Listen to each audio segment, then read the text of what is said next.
very warm welcome to Let's Talk Decarbonisation. My name is Matthew Stadlen, and in this video series I'm interviewing leading figures in the fight against climate change. Today's guest, I'm delighted to say, is George Monbiot, who, as you know, is a prominent environmentalist and journalist. George, really good to see you. Thanks, Matt. Lovely to meet you too. Just straight up, tell us why decarbonisation is so critical. Well, we're facing the prospect of systemic environmental collapse. That means the collapse of our life support systems. We live in a series of interlocking complex systems, atmospheres, oceans, soils, the life on Earth, and these have their tipping points. And within them, their subsystems have tipping points as well. And we're never quite sure how close to those tipping points we might be, how close we are to the point, for instance, where the Arctic Ocean begins to absorb so much heat that sea ice can't form anymore, where the Amazon rainforests go into a spiral of collapse, where the Atlantic meridional overturning circulation, which is what pulls warm air and warm ocean currents up from the tropics towards places like the UK, when that might fail because of the heating of the seas. We have a whole series of potential tipping points, any one of which could be absolutely catastrophic in its implications. And now, any sensible policy will say, let's not wait to find out where those tipping points might be. Let's put into place the necessary measures to ensure that it becomes unlikely that those systems tip, and unlikely that you can have a domino effect of tipping throughout the Earth systems where one subsystem brings down the next one, brings down the next one, which is what seems to have happened in certain previous mass extinction events in the geological record.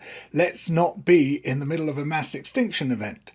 And so we need, as quickly as possible and as comprehensively as possible, to stop that driving force of systemic collapse, which is the burning of fossil fuels and the release of greenhouse gases into the atmosphere. So this series is linked to Green Infrastructure Week, and it's linked to Net Zero Week.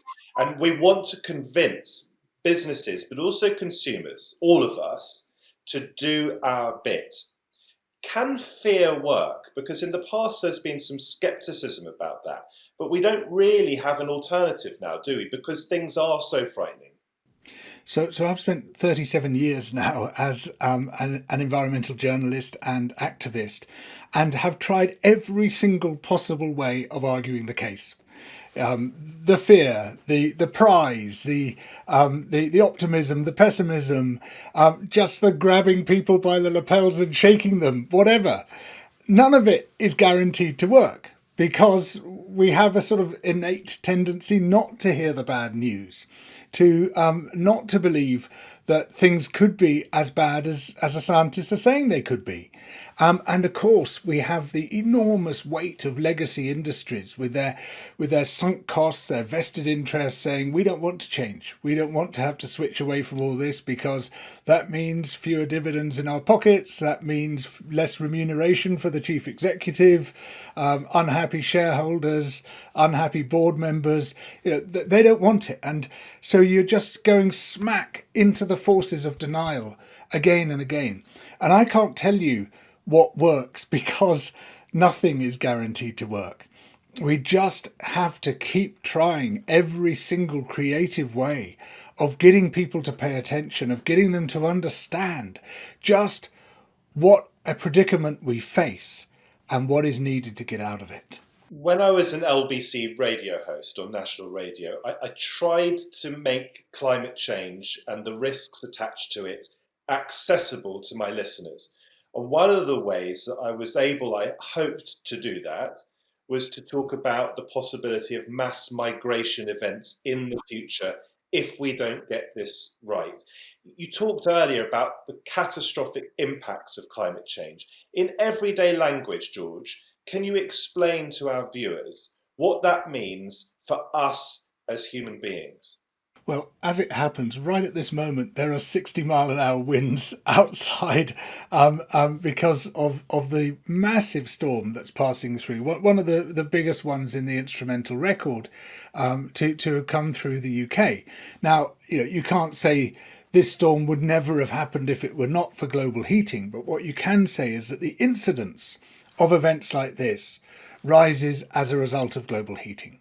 And we see extreme weather patterns now developing around the world. A lot more flooding, a lot more of these huge storms in the tropics, cyclones, hurricanes, ripping people's communities apart, their physical infrastructure, ripping their lives apart. I mean, in Mozambique, 3 years ago now, hundreds of thousands of people were displaced by Cyclone Idai. They lost everything. Their settlements were destroyed, their fields were flooded, they lost their crops, they lost everything. They went into resettlement sites. Those were then hit in turn by two more massive cyclones, and those people remain displaced. They have nothing in their lives now. It's just been all ripped away from them by this succession of massive extreme weather events. And we're seeing similar things happening in communities around the world with repeated flooding, with repeated extreme droughts, with the disappearance of soil moisture without which they can't grow crops.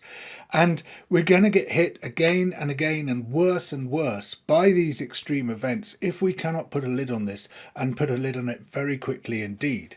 But we also can start to see these chronic conditions kicking in where large parts of the world effectively become uninhabitable. They become too hot, they become too dry, or they simply go underwater, and people are permanently excluded from them. And when we're looking at the possibility of billions of people being permanently excluded from the places they call home. And that means migration. We already have migration crises that have hit Europe and elsewhere. And if you have a shrinking portion of the world that is habitable, that means people have to move, and that can lead to all sorts of problems. Yeah, well, the first thing to say, of course, is that no one wants to be forced out of their homes. People want to be able to stay and live in their communities, but in many cases it simply becomes impossible. And when that is the case, the first option is to move within your own country. And the great majority of displaced people are internally displaced people. They're within the borders of their nation, but not being able to live at home, having lost their homes, lost their land, lost their livelihood, lost their jobs in many cases, and end up really destitute, but living within the borders of their own nation. And then if the nation as a whole becomes uninhabitable, or as so often happens, environmental crisis leads to political crisis, and Syria is a very good example of where the environmental crisis appears to have been a trigger for the catastrophic politics that has taken place there since. Then you might have to leave your country altogether, and then you're really at sea. I mean, literally in some cases, but you have so few lifelines remaining, and you often are faced with extremely perilous journeys where you get exploited by all sorts of people. You can lots of people in North Africa now being pressed into slavery by the people they thought were going to help them to cross borders. You can end up drowning in overcrowded boats, and yet it's not the people who are suffering that who are the primary architects of this disaster. One of the profound ironies of climate breakdown is that it's driven first and foremost by the rich nations, and indeed by the richest people within the rich nations. And yet those tend to be the people affected last and least by the catastrophe, whereas the people least responsible, the poorest people on earth, are affected first and worst. But do you agree with me as well that it's important to point out that this will not just be a problem for those desperate people who are forced to leave their houses, forced to leave their countries, and many of whom may drown? This is also a problem for the Western countries, for Western democracies that you've just mentioned. And sadly, images of drowning people don't move all of us. They move me, they move you. But it's critical to point out to those that these images don't move that this will be our problem because these people will want to be coming in far greater numbers to our countries. We have a moral obligation to let them in. We did this to them collectively. I'm not saying that any one particular action was responsible for any one particular displacement, but in the round, what we have done through our excessive consumption is driving this.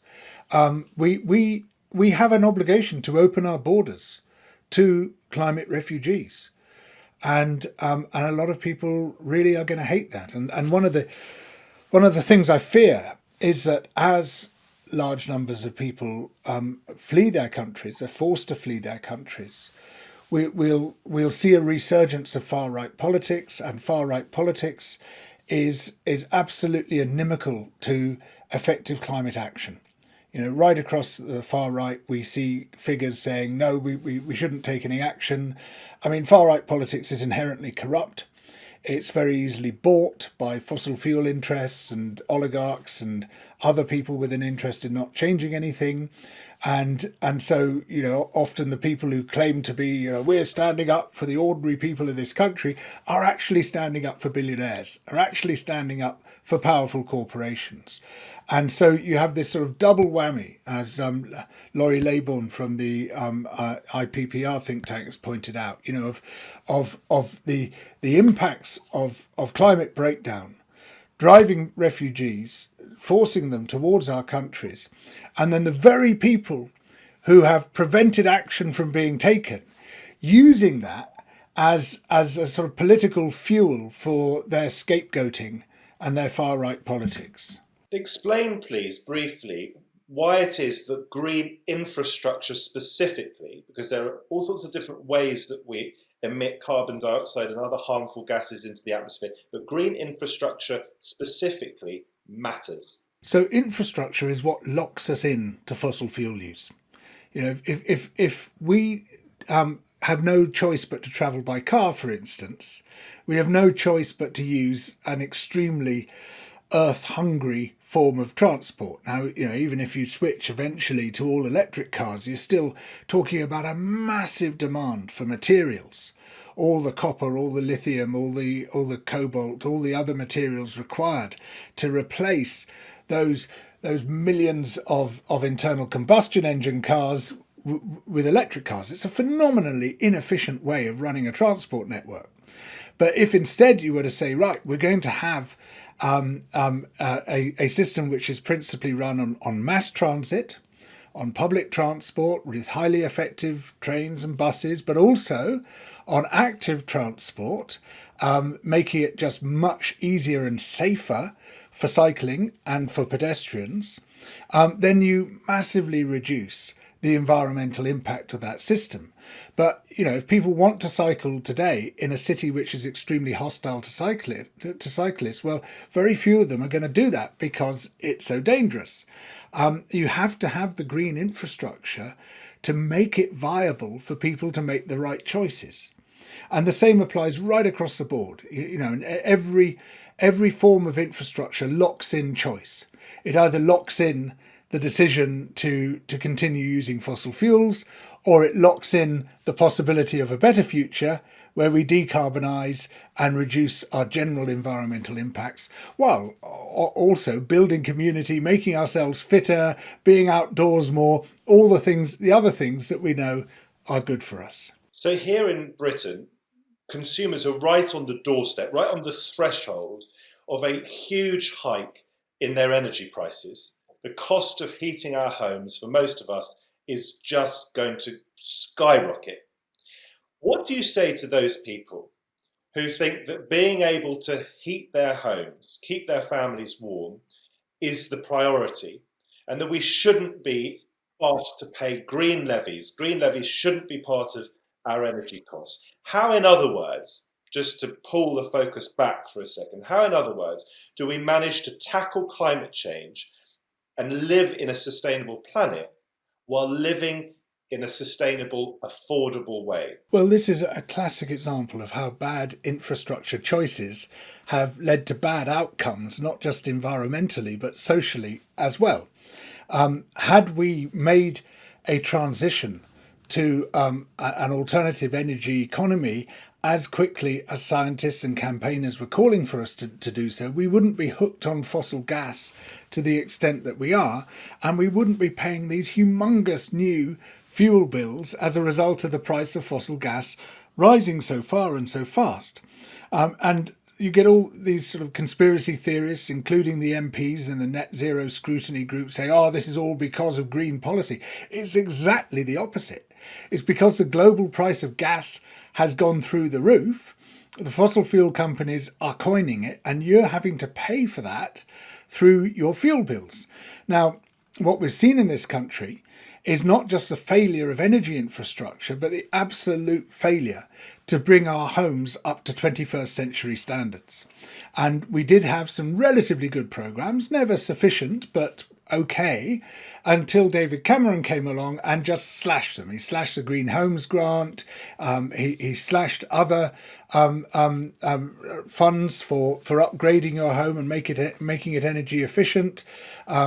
We've subsequently seen the dropping of the zero carbon homes plan, where new homes were meant to be zero carbon. And what we saw when Cameron slashed the Green Homes Grant, we saw cavity wall insulation, the rate of installation of it falling by 97%. And so people are now trapped in houses which aren't sufficiently insulated, which aren't energy efficient, having to pay humongous fuel bills to gas companies because we haven't made the full power transition that we should have made as well. And we're just stuck with these bad choices. People have got no option but to pay those outrageous fuel bills.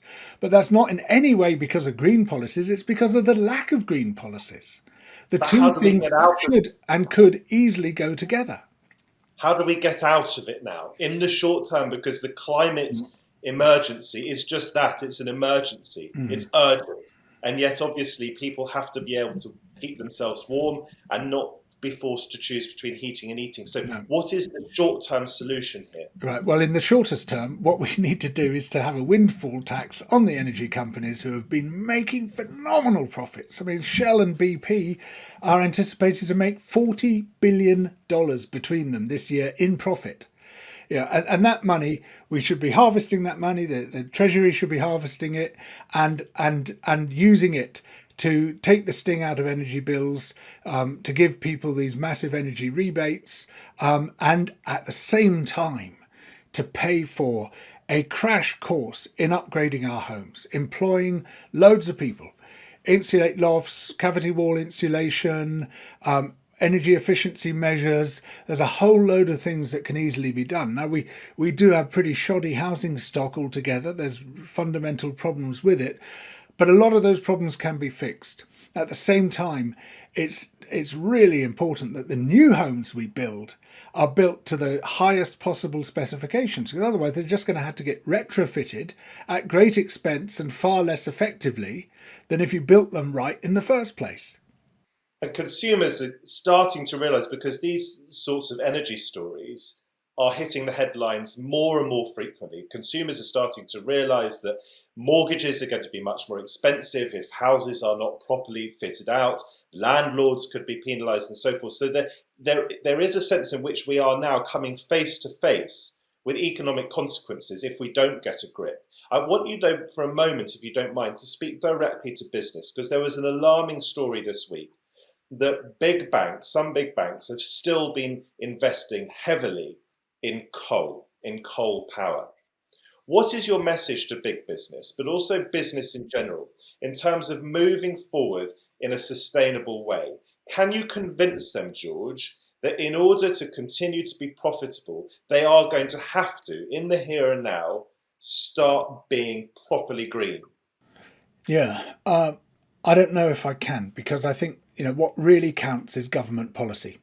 And if businesses are sure that government is going to regulate fossil fuels out of existence, they're going to disinvest very quickly from fossil fuels. And but if businesses think actually it's all bluster, they're not going to actually do it, then they're just going to sit back and continue coining it from the very high prices of oil and gas, and they're not going to divest. Why would they? And so this is why change really has to happen at the political level and has to translate into regulation and fiscal policy, which actually ensures that it's not a choice. You don't have a choice as to whether you're going to screw the planet or not. That's not your gift. That's not your choice to make. It's not up to you. Shall we screw the planet? Shall we destroy the chances of future generations or not? Sorry, you are not. You should not be entitled to make that choice. And what we need desperately is government action which takes that choice away from businesses and say, yeah, you could invest in fossil fuels if you like, but they're just not going to be there. Those fossil fuels are going to stay in the ground, and you're going to lose that money. And until that point, I'm not a business guru. No one's going to listen to me. No one's going to say, oh, yeah, well, George thinks that our investments are going to be wasted, so therefore we're not going to make them. That's not how it happens. It's like, we know the government is going to regulate them out of existence, so we're not going to throw our money down the drain. That's what needs to happen. You have an ongoing critical role in calling out greenwashing, of course, to make sure that companies that do make powerful seeming statements about their environmental credentials are held to them. I just want to ask you this, if I may, about politics in the UK right now. So thanks to Twitter and thanks to the success of the Guardian website, your reach extends beyond Britain. But as far as the British commitment to becoming net zero by 2050, how realistic do you think that is? How critical is it? Yeah, well, it's critical. In fact, I would say it's too little, too late. We to have a high chance of avoiding tipping points, of avoiding catastrophic levels of climate breakdown. I think we need to move a lot faster than that, and we can. There's if you look at historical examples, you can see the extraordinary speed with which an entire economy can be transformed. And the classic case is what happened on December the 8th, 1941, when the US declared war, the day after the bombing of Pearl Harbor. And within about 3 months, the entire economy had been turned around on a dime. I mean, almost immediately, these teams of men were sent in to the car plants in Detroit, and they were jackhammering this massive machinery out of the ground. A few weeks later, there was new machines in there already turning out fighter planes, turning out tanks, turning out missiles. They transformed the whole economy from civilian to military in the blink of an eye. The federal government between 1942 and 1945 spent more money than it did between 1789 and 1941. So when they tell you, oh, we can't do this, I mean, we can't govern, we're just the government, we're useless, this whole sort of political can't do culture, it's bollocks. If they want to do it, they can do it. If they want to spend the money, they'll find the money. The magic money tree does exist if you're the government. You can make it come into leaf, and there's the money. You can make it work. And all these excuses they make, oh, the technology's not ready, there's not the money, they're just rubbish. We've got the technologies we need. The money is there to be had. What's missing is the political will. And we, as a population, need to rise up and demand that they apply the political will. Indeed, so the political will has to come from us, doesn't it? Because politicians aren't going to change unless we change. I just wondered, though, should we not be doing more to encourage incremental change, while at the same time as continuing to pummel away at government and at our elected representatives, making it clear to them that we care about this? Should we also not take on individual responsibilities, drive less or not drive at all?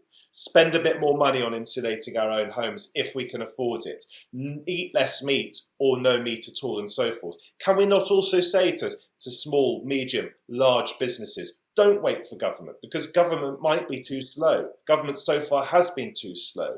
Take responsibility. Can't we try to encourage an age of responsibility? Because if you can't do that as such a prominent environmentalist and activist, then who can? Well, we should. And we should all live virtuous lives and commit never to do anything wrong by anyone else. But we're lazy, we're feckless, we might be well motivated, but we don't always live by our beliefs. It's just very difficult using moral suasion to make systemic change. It is very hard. I mean, obviously, yeah, we should take all this individual action, and we should all be vegan, and we should all stop flying, and we should all abandon our cars, and the rest of it. But it's the incentive is very weak if you don't believe that anybody else is doing it. If you don't believe that everyone else is doing that, you just feel like an idiot. I feel like an idiot every day because I feel, well, I've done all this stuff, or whatever it might be, and where's everyone else? And so you feel like a sucker. And so what this is why by far the most important thing is political action and political change, so that you don't get left high and dry as among the sort of small handful of people who've made the change, but you see society as a whole making that change, and we're ready for it. I mean, this is the thing that, in all the opinion polls, people are totally ready for this, but they're waiting for someone to blow the whistle. They're waiting for someone to say, right, we start now, and we're going to start with this massive government program to change our economic life. What do you say to the lazy but frequently used argument by some that there's no point in us really doing anything until China wakes up? Yeah. So yeah, the old China syndrome argument. It's so tired and it's so stupid, because in China they're saying there's no point in us taking action if the rich industrial countries which started all this aren't taking action. Everyone can blame everyone else. There's this perfect circle of finger pointing, and what happens? We all get screwed. We all get trashed, our lives everywhere around the world, by a collective failure to take action. So we have to start. We just have to start. And we've got no credibility at all, no moral credibility whatsoever. If we're saying to other countries, especially countries whose per capita carbon footprint has throughout most of their history been far lower than ours, if we say to them, you've got to act when we're not acting, well, why should they listen to us? Before I ask you to sum up, I just want to return in a way to where we began, which is this idea of how we convince people. And I hear what you say about the importance of government action, but we're famously, as a species, pretty bad at changing things if it's not immediately in front of us. So something that is immediate to us but relatively small seems bigger than that is more remote. How do we make climate change, and this is the wrong word, but I'm struggling to think of a better one, sexy for the news agenda? How do we make sure that talk show radio hosts across the country, that BBC bulletins, ITV bulletins, are as relentlessly as is reasonable covering what should be a news story every single day? Do you, for example, think that Extinction Rebellion, Insulate Britain, although I'm sure you wouldn't condone breaking the law, I wouldn't, have had an effect on the news agenda in that they have forced us to talk about it? Yeah, no, I think they have. I think they have forced it, and that's great, and it's really good. But there is a fundamental problem in the media, and if I knew the answer to it, I would have applied that answer by now. But a lot of the media is owned by billionaires, generally offshore billionaires, domiciled elsewhere for tax purposes, who then tell us how to live in our own countries, who have an absolute interest in not changing the system, because that system is what made them billionaires. They want things to stay as they are. In fact, they want things to get a lot worse. And unfortunately, the BBC, which should be a counterweight to that, seems to follow their lead. If it's big news in the Telegraph or the Daily Mail, it'll be big news on the BBC. And journalism has failed monumentally. I mean, this is the greatest failure of communication in human history. The failure to communicate the full scale of our environmental predicament, which is the greatest predicament humanity has ever faced, the potential loss of our life support systems, and the media's continued failure to put this where it should be, at the front and centre of our minds, is the biggest communication failure in human history. So just to sum up, George, as succinctly as you can, it's been incredibly powerful listening to you. What is your message to businesses, to government, to individuals here and abroad in terms of saving the planet or preventing the planet from becoming uninhabitable for great swathes of our own species and also other species? Well, it is up to us, the people, to rise up. We have to mobilise in greater numbers than ever before we've ever mobilised on anything to demand that life on Earth continues, to demand a habitable planet. You wouldn't have thought it was too much to ask for, would you? You wouldn't have thought that people would put it at the bottom of their list of concerns, but all too often it is. This must be at the top of our list, and everywhere we need to be getting together in huge numbers, joining campaigns, whatever they may be. It might be Extinction Rebellion, it might be Insulate Britain, it might be a sort of slightly tamer campaigns, but there's plenty of them out there. And just making the numbers count, that's the only thing which is going to change this. George Monbiot, thank you so much for joining us at Let's Talk Decarbonisation. And thank you as well, on behalf of all of us, for continuing to do such tireless work in campaigning for the planet and therefore for us, our families, our future generations, and also, of course, for the wonderful wildlife. I'm a bird photographer, the wonderful wildlife that we share this planet with. Thank you so much. Thank you so much, Matthew. It was a real pleasure talking to you.